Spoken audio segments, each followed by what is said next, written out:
आप सभी का हमारे चैनल द लिटिल हार्ट में स्वागत है।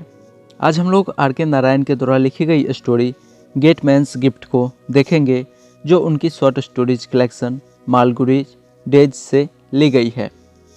मालगुडी डेज के बारे में मैं आपको थोड़ा सा बता देता हूँ। मालगुडी एक काल्पनिक शहर है आर के नारायण के दिमाग का। इस काल्पनिक शहर का इस्तेमाल करते हुए उन्होंने कई वर्क्स लिखे हैं, जिसमें से एक उनका मालगुडी डेज नाम का शॉर्ट स्टोरीज कलेक्शन है, जिसकी सारी स्टोरीज इसी शहर पर आधारित है। उन्होंने अपने इस काल्पनिक शहर का मैप भी बनाया है, जो हमें उनके इस कलेक्शन में देखने को मिलता है। तो अब हम लोग स्टोरी पे आते हैं। तो ये स्टोरी का फर्स्ट पैराग्राफ है, जिसमें ये हमें इस स्टोरी के पहले कैरेक्टर गोविंद सिंह से मिलवाते हैं, जो कि एक्स गेटमैन है। अब ये गेटमैन रह चुके हैं और स्टोरी का एक टाइटल भी गेटमैन्स गिफ्ट है। तो ऐसा लग रहा है कि स्टोरी की मेन कैरेक्टर यही है। फिलहाल हम आगे देखें तो पता चलता है कि इनके हाथ में एक इन्वेलप है और दूसरे लोगों से ये पूछते हैं कि इसके अंदर क्या लिखा है। तो इनको जवाब मिलता है, लाओ मैं इसे खोल के देखता हूँ इसके अंदर क्या लिखा हुआ है। अब ये जवाब सुन के काफ़ी डर जाते हैं। तो सिचुएशन ऐसा है कि गोविंद सिंह इन्वेलप को खोलना नहीं चाहते और अंदर क्या लिखी हुई है ये जानना भी चाहते हैं। तो इनको एक एक्स कंपाउंडर से सजेशन मिलता है कि आप एक्सरे इंस्टीट्यूट चले जाओ। जाहिर सी बात है, जैसे बिना शरीर को काटे हड्डियों की स्थिति का पता लगाया जा सकता है एक्सरे से, ठीक वैसे ही बिना इन्वेलप को फाड़े अंदर की चीज़ों को पढ़ा जा सकता है। ऐसा उस आदमी ने सोचा होगा। नेक्स्ट पैराग्राफ में नरेटर या कहें कि राइटर हमें कहते हैं कि इससे पहले कि हम इसके आगे की स्थिति को देखें, थोड़ा सा हमें गोविंद सिंह जी के बैकग्राउंड को जानना चाहिए। तो बात है 1914 से 18 तक चलने वाले प्रथम विश्व युद्ध की, जिसमें गोविंद सिंह जी अपना मिलिट्री के रूप में योगदान दे रहे थे। लेकिन जब युद्ध समाप्त हो जाती है तो इनके पास कुछ काम नहीं बचता। तो इन्हें किसी के द्वारा रिकमेंड किया जाता है गेटमैन के पोस्ट के लिए। इंग्लैंडिया इंश्योरेंस कंपनी, जो कि मालगुडी में ही स्थित है, उसी के गेटमैन के रूप में इन्हें ऑफर मिलता है जॉब का। अब ये वहाँ का गेटमैन बन भी जाते हैं। अपनी खाकी वर्दी में एक छोटी सी छड़ी लिए हुए कंपनी के गेट पे बैठे रहना इनका डेली का काम है। और जब चीफ की गाड़ी आती है तो ये खड़े होकर मिलिट्री सैल्यूट देते हैं। कंपनी में करीब 100 से ज़्यादा लोग हैं और जब सभी लोग चले जाते हैं तो ये टूल और छड़ी को अंदर रख के गेट को बाहर से लॉक कर देते हैं और फिर मेन गेट को सील करके अपने घर जाते हैं। ये इनका रोज़ का दिनचर्या है।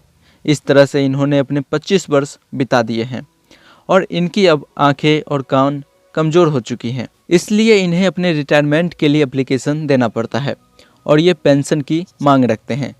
चीफ इनको अपने ऑफिस में बुलाते हैं और कहते हैं कि हम लोग आपके काम से काफ़ी खुश हैं और कंपनी आपको 12 रुपये प्रति माह के हिसाब से आजीवन पेंशन देना चाहती है। गोविंद सिंह फिर से सैल्यूट करते हैं और वहाँ से निकल जाते हैं। ये दूसरी बार था जब चीफ इनसे बात करते हैं। इससे पहले चीफ ने पहले दिन इनसे पूछा था, कौन हो तुम? गोविंद सिंह के लिए चीफ भगवान जैसे थे और भगवान अपने पूरे जीवन में भक्त से अगर एक बार भी बात कर ले तो वह काफ़ी होता है। रिटायरमेंट के बाद इनका लाइफ काफ़ी नॉर्मल चल रहा था। अगर हम लोग इनके आर्थिक स्थिति को देखें तो इनको पेंशन के रूप में मिलने वाले 12 रुपये और इनकी पत्नी जो आसपास के घरों में जो थोड़ा बहुत अर्न करती थी झाड़ू पोछा करके, उससे इनका घर चलता था। सुबह में खाना खा के दिन भर दोस्तों से मिलना और शाम में अपने एक कजन के सिगरेट की दुकान पे जाके बैठ जाना, अब यही इनकी दिनचर्या थी। ये दिनचर्या बस महीने में एक बार बदलती थी। वो थी महीने की पहली तारीख, जब ये अपने पेंशन लेने कंपनी जाते थे अपने उसी पुरानी वर्दी में।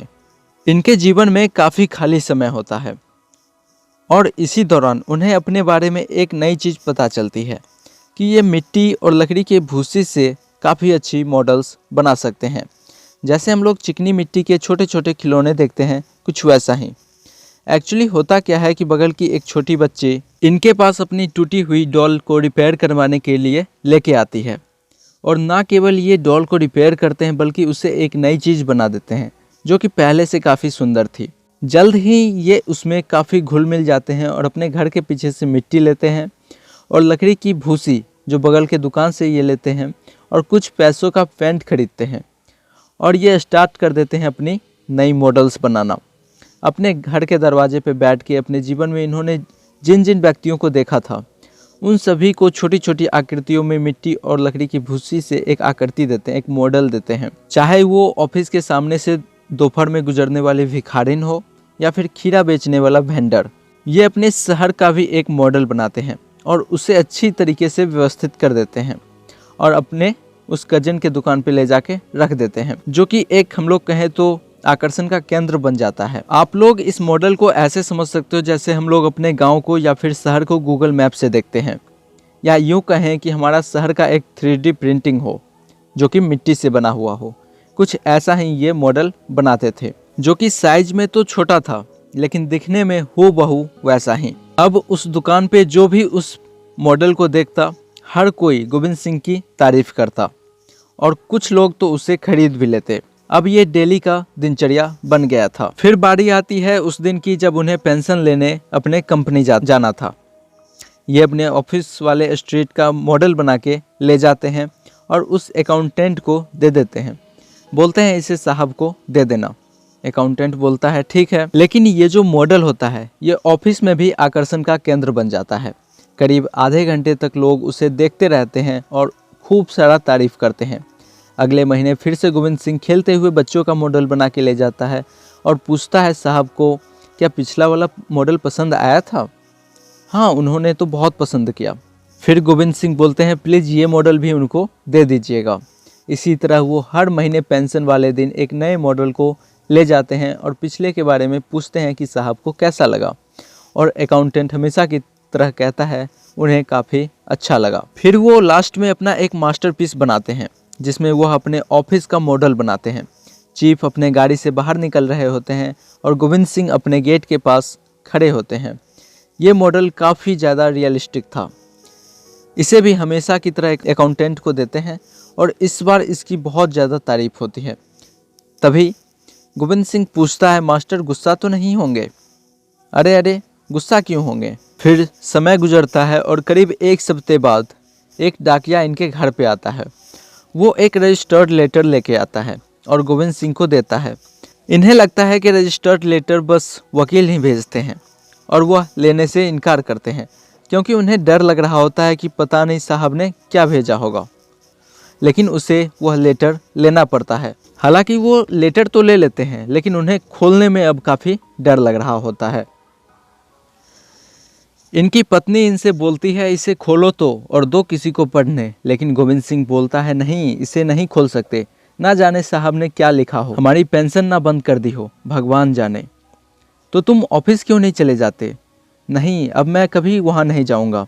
मैंने पूरे जीवन में कभी किसी को शिकायत का मौका नहीं दिया, लेकिन जब मैं मॉडल लेके वहाँ जाता था तो वहाँ का काम डिस्टर्ब होता था, इसलिए साहब हम पे गुस्सा होंगे।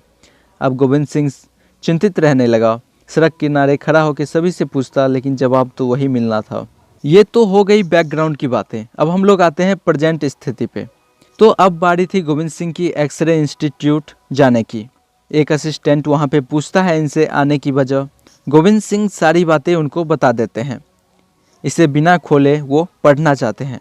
असिस्टेंट बोलता है आप घर जाइए और रेस्ट कीजिए, आपकी तबीयत सही नहीं है। असिस्टेंट को फिर से गोविंद सिंह बोलते हैं तो असिस्टेंट बोलता है लाओ इसे मैं खोल के पढ़ देता हूँ। तो गोविंद सिंह मना कर देते हैं। अब असिस्टेंट बोलता है आप पहले ठीक हो जाइए, आपका तबीयत नहीं ठीक है। गोविंद सिंह मन ही मन सोचते हैं कि क्या मैं पागल हो गया हूँ जो सभी मुझे ऐसे ट्रीट कर रहे हैं। फिर वो खुद ही सोचते हैं हाँ मैं पागल ही तो हूँ, नहीं तो इतनी अच्छी जॉब करने के बाद कहीं कोई डॉल बनाता है। और फिर ये पागलों की तरह बिहेव करने लगते हैं। दोनों हाथों को उठा के इधर उधर दौड़ने लगते हैं। जब इन्हें लोग सारे देख के हंसते हैं तो बोलते हैं पागल को देख के मत हंसो, क्या पता तुम भी पागल हो जाओ मिट्टी का गुड़िया बनाते बनाते। और फिर बच्चों के बीच बाघ जैसे बन के दौड़ते हैं और पहले तो खुद विश्वास करते हैं कि वो पागल हो गए हैं, अब दूसरों को भी विश्वास दिलाना चालू करते हैं कि ये सही में पागल हो गए हैं। पागल जैसे भेष बनाए घर जाते हैं तो पत्नी के पूछने पे बोलते हैं कि मैं पागल हो गया हूँ। इन दिनों ये अपने गांव का एक मॉडल बना रहे थे। ये मॉडल होता है एक मॉडर्न विलेज जैसा, जो कि दिखने में काफ़ी खूबसूरत था। इस मॉडल को ये अपने पास रखना चाहते थे, लेकिन इस पागलपन में वो इसे उठाते हैं और बाहर जाके एक डंकी के सामने पटक देते हैं और कहते हैं, लो इसे खा जाओ, ये काफ़ी अच्छी गांव है। और फिर मिट्टी से बने एक हेलमेट पहन के निकल जाते हैं बाहर अपने सेकेंड राउंड पे। रास्ते में उन्हें एक बड़ा सा बल्ब दिखता है जिसे वो पत्थर से फोड़ देते हैं और वहीं पे खड़ा एक कांस्टेबल इन्हें पकड़ के पुलिस स्टेशन ले जाने लगता है। रास्ते में इनका फिर से एक भाषण स्टार्ट होता है। कहते हैं, जब मैं मेसोपोटामिया में था तो एक बार मुझे आधा खाने पे रखा गया। और फिर अचानक से चिल्लाने लगते हैं कि ये रास्ता तो टेढ़ा है, ये रास्ता सीधा नहीं है, यहाँ पे अब एक्सीडेंट होने वाली है। और ये सारी गाड़ियों को, वहाँ पे जो भी आसपास के लोग गुजर रहे थे, सभी को दौड़ दौड़ के रोकने लगते हैं। उन्हीं में से एक साइकिल वाला इनके पास आता है और कहता है, ये क्या है सिंह, क्या बात है। इस हालत में भी सिंह उस आदमी को पहचान लेता है। वो उसके ऑफिस का अकाउंटेंट था। सिंह सैल्यूट करता है और कहता है, सर माफ़ कीजिएगा, आपको नहीं रोकना चाहता था, आप जा सकते हो। तभी अकाउंटेंट की नज़र उसके लेटर पे पड़ती है तो कहते हैं, तुम्हें हमारा लेटर मिला? हाँ सर, इसके बारे में तो बात ही मत कीजिए। तो वह उनसे लेटर छीन लेते हैं और उस लेटर को पढ़ के सुनाते हैं। आपका मॉडल जनरल मैनेजर को काफ़ी पसंद आया और वो आपके इस मॉडल की काफ़ी सराहना करते हैं और आपको 100 रुपये का इनाम भी देते हैं। उन्हें एक 100 रुपये का चेक अकाउंटेंट सौंप देते हैं। गोविंद सिंह कहते हैं कि सर आप बताइए, क्या मैं पागल हूँ? नहीं, तुम तो ठीक लगते हो। तभी सिंह पैर में गिरते हुए बोलता है, सर आप भगवान हो, मैं बहुत खुश हूँ कि मैं पागल नहीं हूँ। अगले पेंशन के दिन गोविंद सिंह फिर से वहाँ जाता है पेंशन लेने। तो वहाँ उनसे पूछा जाता है, आजकल आप क्या बना रहे हो? तो सिंह कहते हैं कि कुछ भी नहीं सर, ये एक अच्छे आदमी का काम नहीं है, और अपनी पेंशन लेके चली जाती हैं। इस तरह से ये स्टोरी तो यहाँ पे समाप्त हो जाता है। लेकिन अगर इस स्टोरी का मेन थीम पूछा जाए तो मैं तो कहूँगा कि इस स्टोरी का बस एक सबसे मेन थीम है, वो है इनोसेंस। अगर कोई दूसरा थीम है तो वह है ऑनेस्टी। तो इस तरह से यहाँ पे ये स्टोरी समाप्त होती है। अगर आप लोगों को कोई दिक्कत हो तो आप हमसे कमेंट बॉक्स में पूछ सकते हो। Thank you so much.